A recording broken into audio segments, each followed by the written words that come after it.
Greetings and salutations, friends, and welcome back. Tonight, I thought we would do a little further unpacking of this story about the Dybbuk box.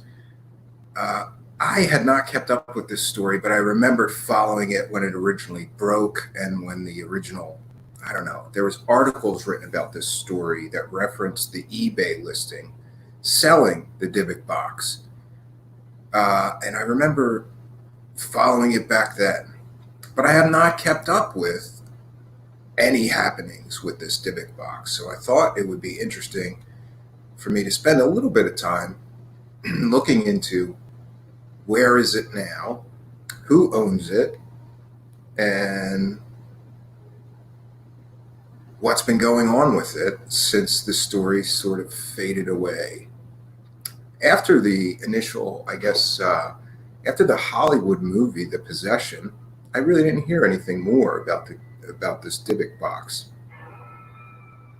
I was curious to see what happened, what any new parts of the story. Are there new parts of the story? And what I found is very interesting. First, I did not know this, but the Dybbuk box was sold, and it went from the original owner to this museum curator, and then it was purchased by celebrity ghost hunter Zak Bagans for display in, of all places, of course, his haunted museum in Las Vegas. Now, I heard from several people who told me that they were at that location not long before all the Rona lockdown started, and that the box, which used to be displayed in a glass case at that location, was no longer on display. So I'm not sure what happened there. I also found this sort of interesting story about Post Malone. Post Malone was somehow involved with this Dybbuk box at this Zak Bagans haunted museum, and he believed that he was cursed by it, which is pretty interesting. That Post Malone, and he didn't even touch the box. Apparently, he touched Zak Bagans, who was touching the box, and that was enough to curse him. Just an interesting part of the story. Let's see. Hopefully, we're not going to get in any. I just want to mention. So last night's show was part one of the Dybbuk box. I got a lot of emails today.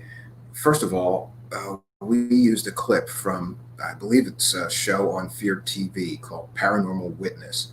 Just a short clip we played that we were going to, then discuss. They copyright striked or did something with the stream, like there was a black notice up on the stream for 2 minutes or something like that, that the stream was suspended due to streaming policy. I don't know. Streaming policy. Okay. So because we played a copyrighted clip, I cited fair use. I don't know what happened.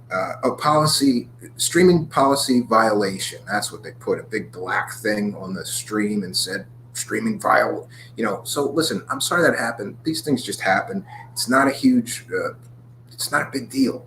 You go on YouTube, you say, clip out that. YouTube does it for you. For some reason, it takes like a day for them to clip out the copyright portion and then put your video back. Oh, so that's also what happened. The video from yesterday is not available for viewing online because of this sort of copyright strike from NBC Universal, who owned Paranormal Witness show that I clipped a few minute thing out of. Okay.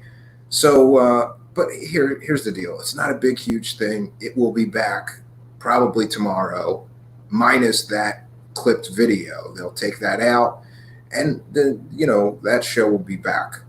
Sorry to those who didn't get to see it or wanted to see it today. It'll be back. It's not a big deal. These things are going to happen. So I don't want to get hit with something like that again, but we're going to play a video that is from a local Las Vegas TV station a report on the Dybbuk box and Post Malone, which I thought was pretty interesting. Okay, let's see if we can do this without getting the wrath of the copyright lords on us.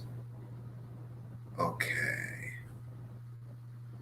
here we go. And this is about Post Malone being cursed in Las Vegas.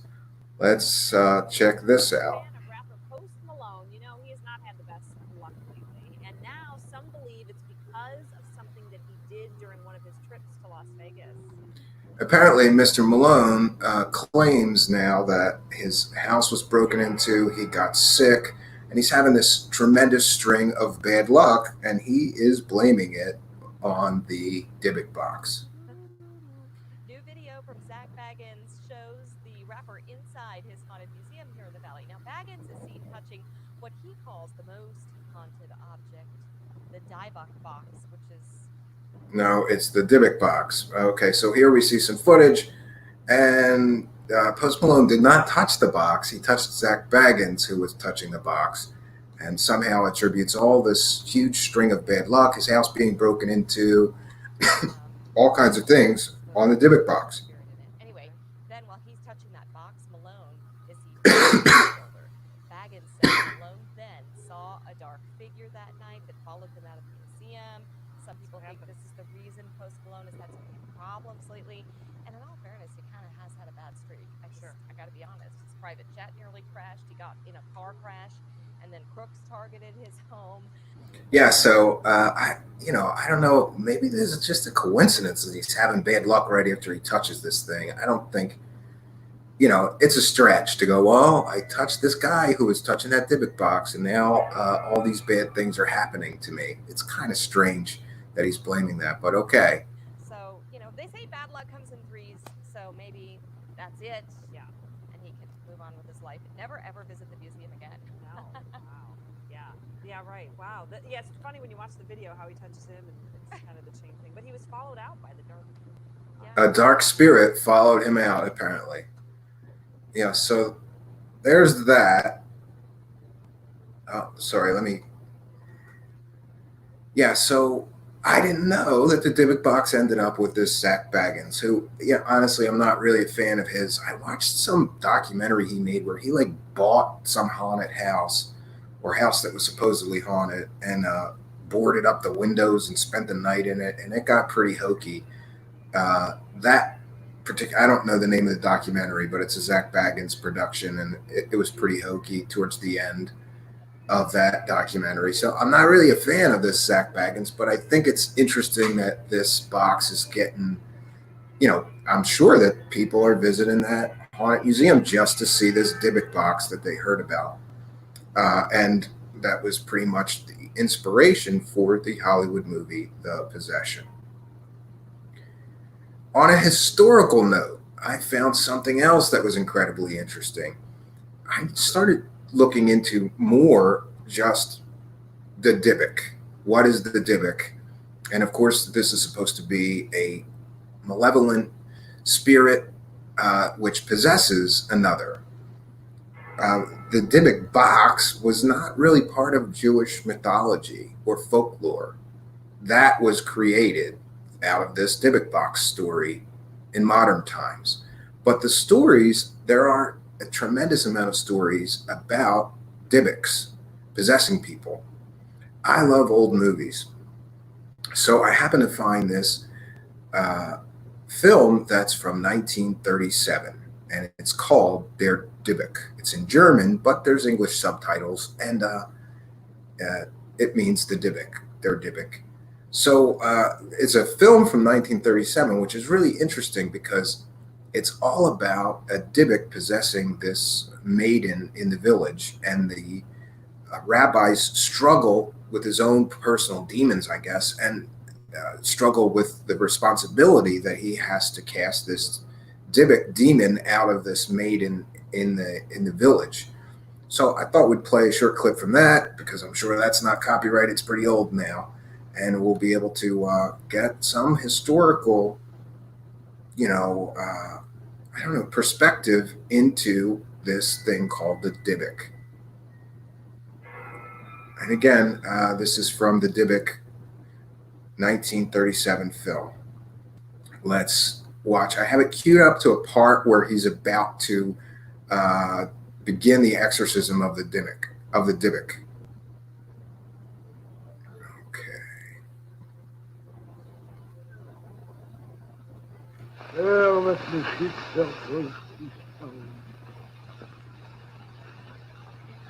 Michael, geht's öffnen in die Schuhe, ruft schon euch dem Mäubern und geht's hereinbringen den Dybbuk. Was wollt ihr tun, Rebbe? Gnädige Ruhe. Ich verliere.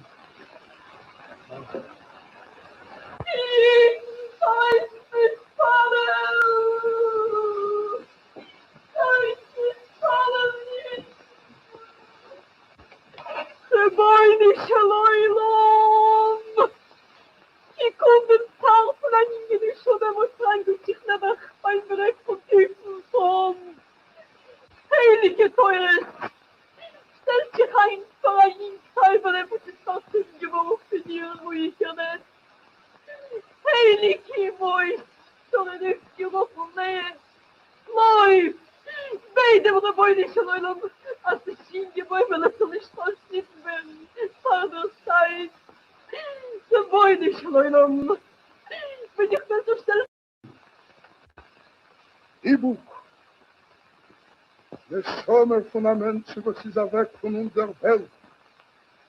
In Namen und mit der Macht von der heiligen Rede bin ich als den Vater Götter auf dir, und auf verloren dem Gut und der Schule Lebers Hanno. Und nicht, wenn ich dich mal grün. Ich furcht mich nicht, verreiret Lule sind herum. Nicht du, als der höchste Heuch, soll sich gleichen zu meinen nitzigen Ruhe.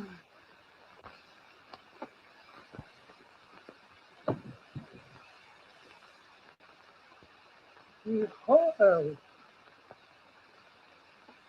sollen alle unter weiße Kitteln, soll man bringen sie Schöpfres und heiß aufzugreifen zum Heile.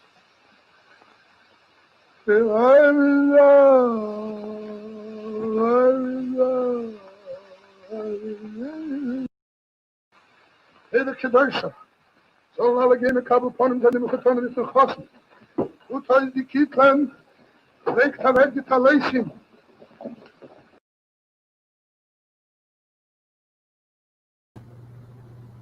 Okay, so that gives us some historical perspective into, I guess, how long this Dybbuk mystery has been with us.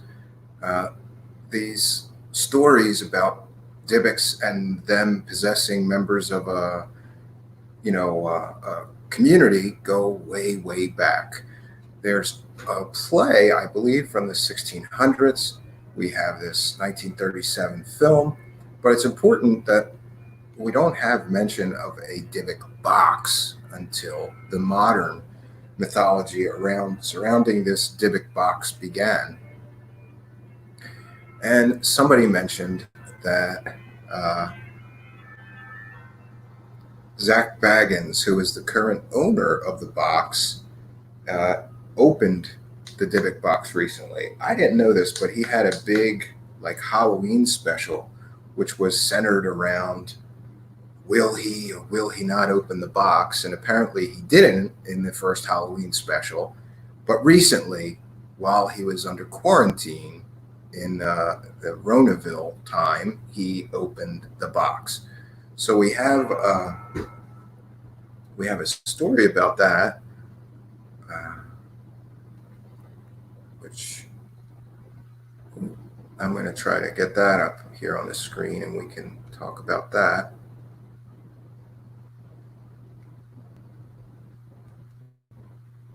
Okay, so this is an article from Las Vegas Review Journal. Dybbuk's box may have won the battle, but Zak Bagans has won the war. His opening of the wine cabinet, which has the reputation of one of the world's most haunted objects, was touted as the centerpiece of the 4-hour live Halloween broadcast. So yeah, he did a 4-hour live Halloween broadcast, and then he didn't open the box. So it was like one big letdown, I guess.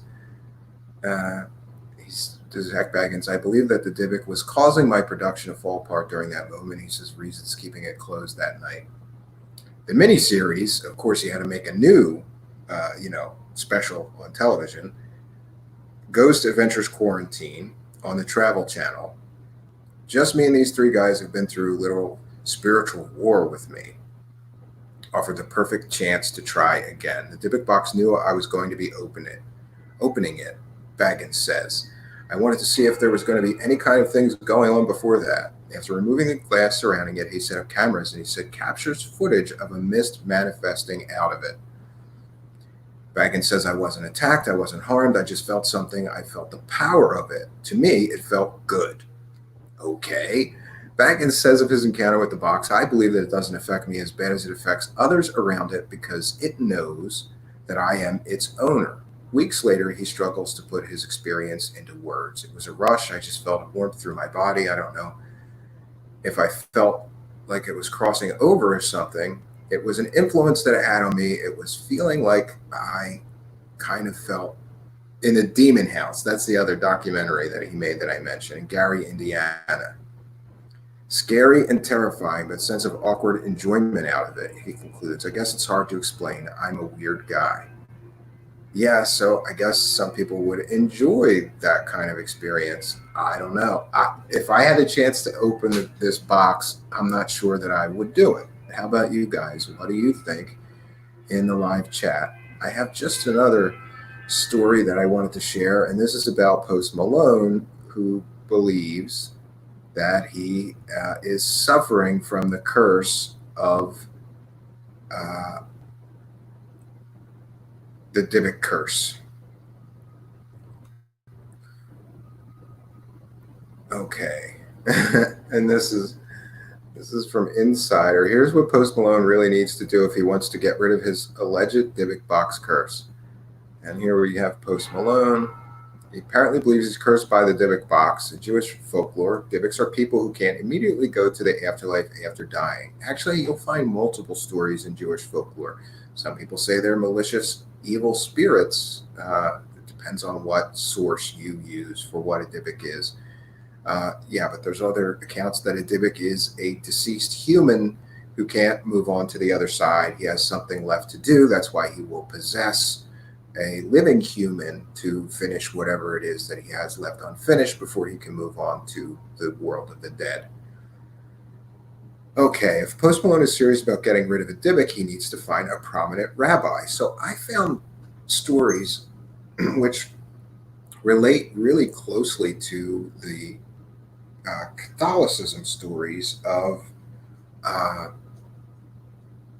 demon possession and exorcism. Apparently, a Dybbuk can be removed by a form of Jewish exorcism by a talented rabbi. It has to be a very holy rabbi that is very close to God. Only a very special, select few rabbis would have the ability and the knowledge to cast a Dybbuk out of someone. Yes, so in June, Post Malone, the congratulations singer, went on Travel Channel's Ghost Adventures, where he was near what host Zak Bagans called a Dybbuk box, thus apparently releasing a curse that led to a series of unfortunate events. The curse may be the reason people believe why Malone's plane's tires blew out why his Rolls Royce was in a car accident and his former house was robbed. And Malone is planning to visit the haunted museum again. I guess he's a glutton for punishment. But he's hoping to reverse the curse by touching the box. Well, that's not how any of this works. And we have some background on the Dybbuks. Yeah, the first instances of people believing in Dybbuks originated in the early 1600s. And I do like the point that this article makes. There is no such thing as a Dybbuk box in Jewish folklore. The first one to exist, and the one that Baggins owned, is a wine cabinet that popped up on eBay in 2003. It went viral when owner Kevin Mattis accompanied the listing with a horror story he wrote about having purchased it at the estate sale of a Jewish woman. Since then, other people have listed cabinets they call Dybbuk boxes for inflated prices. Folks, there is a ton of Dybbuk boxes. Go on eBay, search Dybbuk box. You'll find a ton of very expensive boxes that people claim are Dybbuk boxes. I'm not buying it. Yes, and that was the 2012 horror movie, The Possession. And there's actually one last thing to show you. I couldn't resist. I had to go check out if I too could buy a Dybbuk box. Maybe I could buy one and open on the show. So here we have. Let me get over to my. Yeah, look at this. There's just tons and tons and tons of them on eBay. And most of these people are claiming, or there's some prints of Dybbuk stuff, but there's a lot of old Dybbuk box at your own risk. These things look pretty. Some of them look pretty hokey. Some of them are well done. They look like old boxes, but some of them just look like junk that somebody painted and wants to sell on eBay, promising a Dybbuk. I don't know. And what I do is check. What is the highest priced one? Yeah, look at this, $700. Antique 1800s. Haitian. This one's a Haitian Dybbuk voodoo haunted skull witchcraft ritual box. Here's another one for $620, $500, $250. It's amazing the amount of Dybbuk boxes. I had no idea that there were so many Dybbuks inhabiting boxes until I checked eBay. And of course, we have haunted dolls galore on eBay as well, which is just another funny thing. Yeah, so what do you guys think? I don't know what to think about the Dybbuk box. Is it a true story? I'm very suspect that it's a true story for a few different reasons. The first reason is that the guy wrote a book. The guy who originated this story wrote a book and made a ton of money off the story. He basically got paid, I believe, for the rights to the story for the Hollywood movie The Possession. And I got to tell you, friends, ask anybody in Hollywood, if somebody purchases the rights to your story, you get paid. The other thing that always made me suspect about this is he gave the box to his mother after he already had these terrible paranormal experiences with it and felt sick and sold it to a couple. They returned it. Then he gave it to his mother as a gift, which is weird. I should explain, for this is part two. In part one, we played a clip from a television show. I believe it's Paranormal Witness, where this gentleman who originated this box story told the story of gifting the Dybbuk box to his mother. Now, his mother opened the box, felt a cold wind come towards her, and then immediately had a stroke. And in the video, they explain, ambulance and going to the ER and everything. And she was trying to communicate to her son while in the middle of a stroke, unable to communicate that box did this to her and that box is evil and to get rid of it, not open it. So that was the content of the clip, which now YouTube is clipping from my show due to copyright restrictions, which is ridiculous, but it is what it is, friends. So we're going to turn our attention to the live chat. And some shout outs. Shout out to Reamsey. Shout out to Cooper. Shout out to Daniel from the Contexts. Shout out to Jonaside and Bee Gees. And I think I saw Jeanette Korzenko. Shout out to Jeanette. We have William Pixley. Hey, Pix, he's here. Yeah, so I'm not sure what else to think about this story, but it was fun remembering this story and sort of going back through it and seeing that there's been some new parts to the myth or story of this Dybbuk box. it's interesting to see Zach Baggins got the box. That guy is, I got to give him this. He's great at promoting things. So I think we're going to be seeing a lot more about the Dybbuk box in the future. He's already using it for a couple of different publicity stunts, sort of. Travel Channel is going to be doing a new television show with him, and I'm sure they're going to be featuring this Dybbuk box in a lot of their stories. So, friends, what do you think? Is this a true story? Is this a fake story? What is the deal?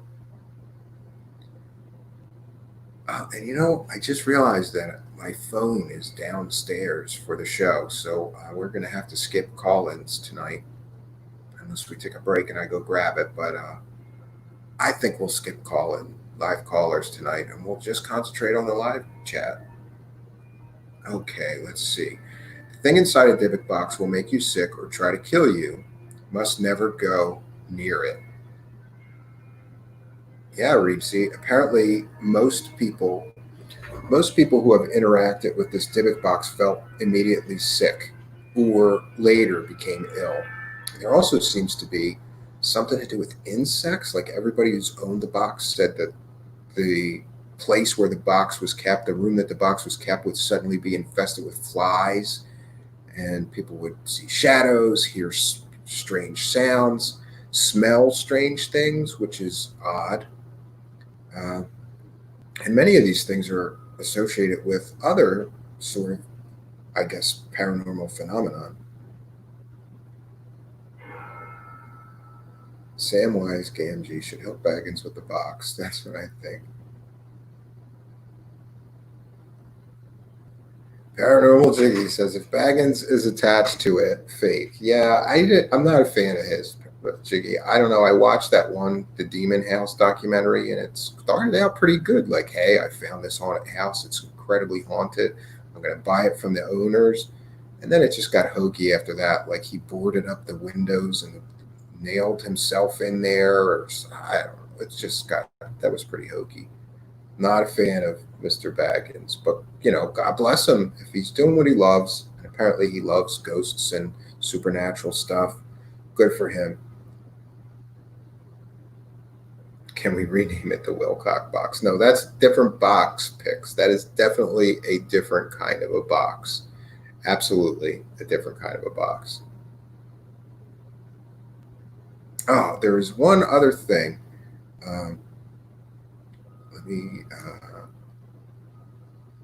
Well, there's two other things actually. Let me figure out how to get this image up. Okay.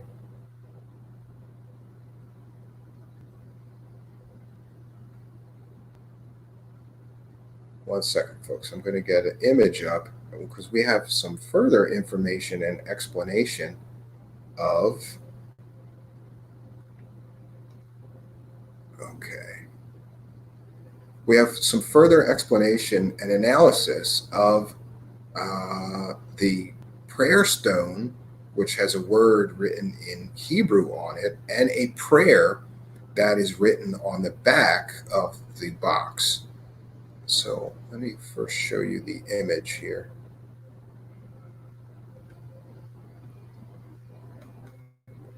Okay, so this, of course, is the Dybbuk box, but inside the Dybbuk box is a Jewish prayer stone. At least that's how I've heard it described. And we can see there's a word written on here in Hebrew. One second, friends. I have to get into my messages. We have had actually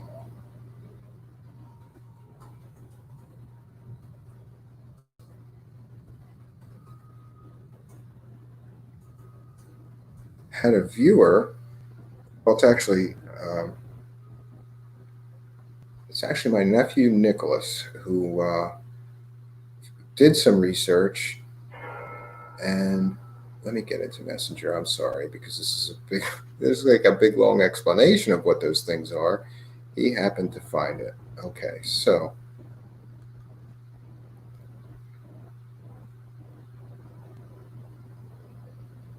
Okay, so you found a wiki page in the Dybbuk box. There's some information. Nicholas believes that the Dybbuk box is an offering box. In Chinese culture, these kind of boxes can be found in forests and stuff. The most curious thing I had seen in the box was the 2 coins. They could be for the ferryman. Okay, so the scripture translates to Shema Israel Ye El. Blessed be His Majesty's name forever and ever. Shema Israel Ye El. Could be referencing Jesus, the King of the Jews. The 2 coins are a reference to the Greek mythology of the ferryman and the river Styx. The rose could be symbolic of a loved one, and the stone could be a reference to saying peace unto you. Because the word on the prayer stone is peace. Shema Yisrael is a Jewish prayer and is also the first 2 words of a section of the Torah, and it is the title of a prayer that serves as centerpiece of the morning and evening Jewish prayer services. The prayer is an affirmation of the faith that there is only one God. I think the second part is translated by Catholicism as the kingdom, the power, and the glory is His now and forever. And I remember that from Catholicism. The kingdom, the power, and the glory is His now and forever. Amen. This is an affirmation of God's divinity in Catholic faith. So the Jewish faith obviously has something similar. And again, the prayer stone, this stone has the word peace on it. And we just got the translation of the prayer that is on the back of the Dybbuk box and some of its meaning. So there's some more interesting information about this mysterious Dybbuk box. And that's about all I have, friends, to present here. There's not that much more or new information after we did this part 1. Okay. Let's go. Until he gets you to the other side. Oh, don't pay the ferryman. Philip Blair says, don't pay the ferryman until he gets you to the other side. Yeah, I agree. You don't want to get stranded, right? Yeah, so if you guys have any comments or questions, otherwise we're going to call this a quick show and wrap it up for the night. I've really decided I'm going to try to do more shows because it seems like every time you do a show, you get 2 or 3 new subscribers. But if I let a week go by between shows, then there's no movement in the numbers, it seems like, whatsoever. So the algorithm likes, here's another one, and we're going to try to do that. I saw Daniel from The Context is in a live chat. Daniel from The Context and I are talking about doing a show, him being a guest here, and we're going to be discussing his excellent work on this Peter Slattery character. He did a great video and showed the guy being a rapper, and it's just beautiful. And talking about all this guy's ridiculous claims. So Peter Slattery is kind of like the Australian Corey Good. Like, the guy talks to aliens and all this stuff, and he has 0 proof of anything he talks about. Nothing. No proof. Nothing. So I think Friday night we're going to have Daniel from The Context come on, and we're going to watch his whole video and sort of talk about this Peter Slattery, because he has new updates about all the stuff that happened since he made that video. That's amazing stories. It's just good stuff. So I'm happy that we're going to be having him as a guest. I've been looking forward to that for a while. I wanted to have him on the radio show. It just never worked out. These are things that happen. It's a semi-hit song from the band that did Lady in Red, Truthseekers. Oh, okay. And the context, I need to go down this Dybbuk rabbit holes. Yeah, listen, say whatever you want about this story. It's just a great story. Like, I don't know, there's something about a haunted box that just speaks to a lot of people. Okay, let's see. I'm going to have to watch this on replay. I had divided attention. That's quite all right, Jasmine. In the context. Reemsy and I want to do a show on John D. and Edward Kelly, Stephen. Yeah, maybe sometime in the future. Context, looking forward to it. Yeah, so we're going to try to do that this Friday night at 10 p.m. But I'll be at the cabin, and so far the internet's been okay there, but it's a tentative date, but I think we'll be fine. And there's the Context YouTube channel if you want to watch his Peter Slattery video and his other videos on Cosmic Con artists. It's great stuff. It's just great stuff.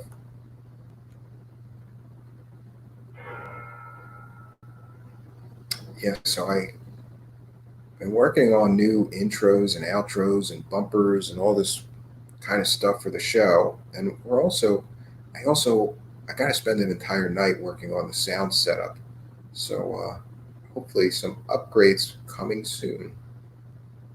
A haunted box describes all my old girlfriends. Okay, folks, I'll be here all week. Tip your bartender. That's funny. Haunted box. Your girlfriends had haunted boxes pics? That's kind of strange. There you are. Sixes Design. Aloha. Sixes Design says hello. Shout out to Sixes Designs.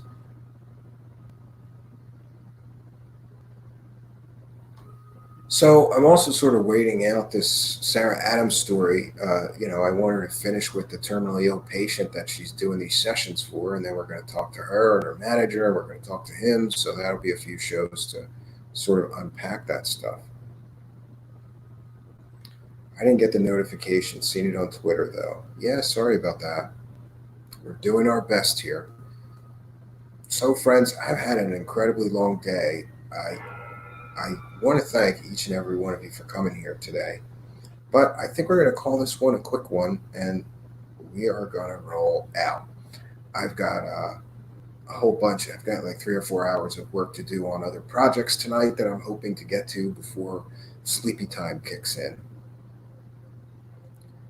So friends, please do like, comment, subscribe, and share. If you could email one of your friends the channel address, that would be awesome, because we're really trying to get a bigger audience and get to the 1,000 subscribers so that we can be monetized and maybe make a few bucks.